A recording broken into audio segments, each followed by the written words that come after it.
Good day, sir. My name is Christian Bacan. I'm from BSBA BE 1K. And I am Group 7 reporter, and my topic is about economic growth and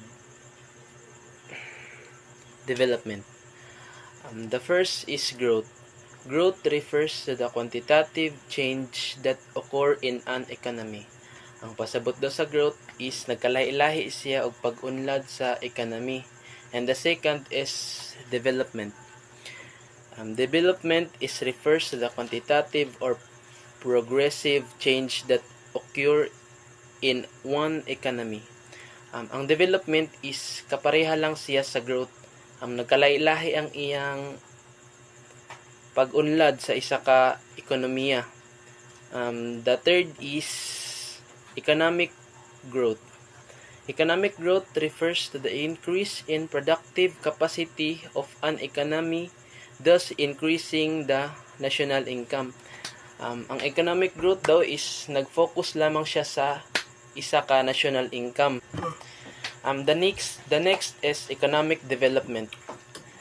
Economic development refers not only to the steady increase in productive capacities of the economy, but more specifically to a series of progressive quantitative change that occur. Ang kalahian sa economic development and economic growth is the economic growth is nag-focus lamang siya sa national income, din ang economic development is wala siya nag-focus sa isa kundi nag-focus siya sa katibukan. And that's all. Bye.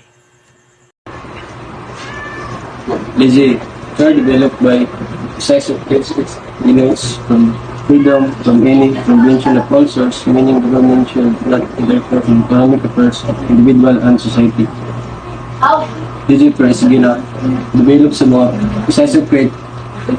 It means bawasan ang freedom na ang government hindi dapat makialam sa individual nga ekonomiya. Classical theory developed by Adam Smith to believe that free market mechanism rather than an conventional by the government.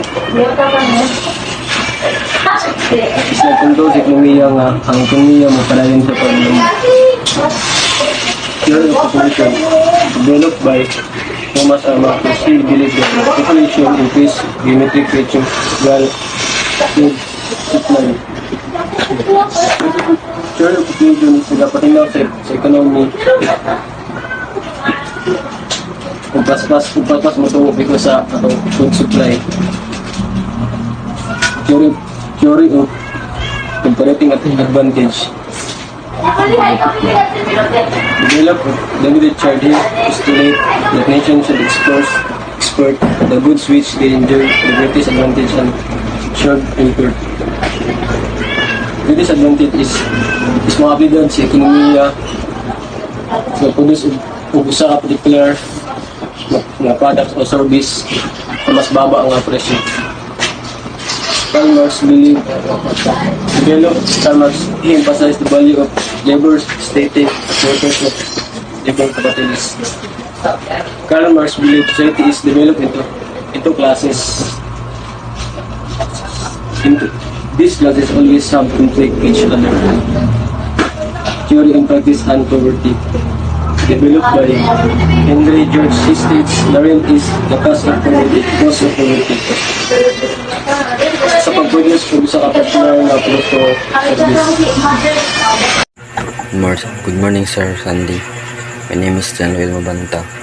My report is all about growth models. Growth models show the relationship between input and output. Input refers to the resources like fuel and labor that are used into the production of a good and service, while output is the finished product that is the result of input resources combined. Sample: the column for auto manufacturing show that resources required for full building of automobiles and amount of steel, aluminum, plastic, electronics. The first one is Ricardian's Grow models, development by David Ricardo, the key productor according to the theory of land. Land is a very vital is economic development. Land is a very important in our economy because we can get a product in our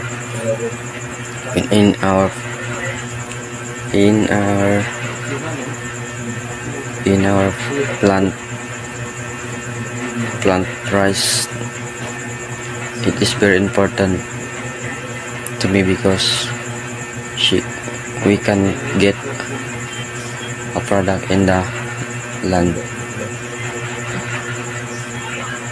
The second one is Harold Dumar model, partnership between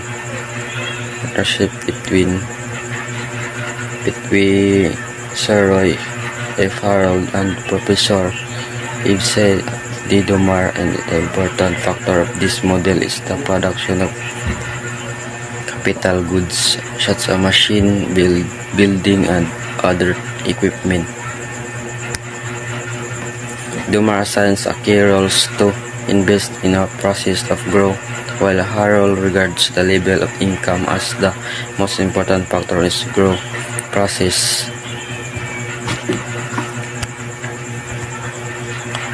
The third one is Kydro models, development by Nicholas Kydro in the key factor of model of technology.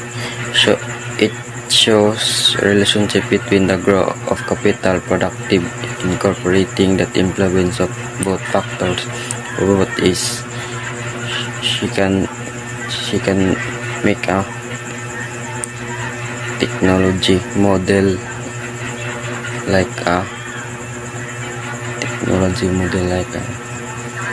cell phone. That's all. Thank you.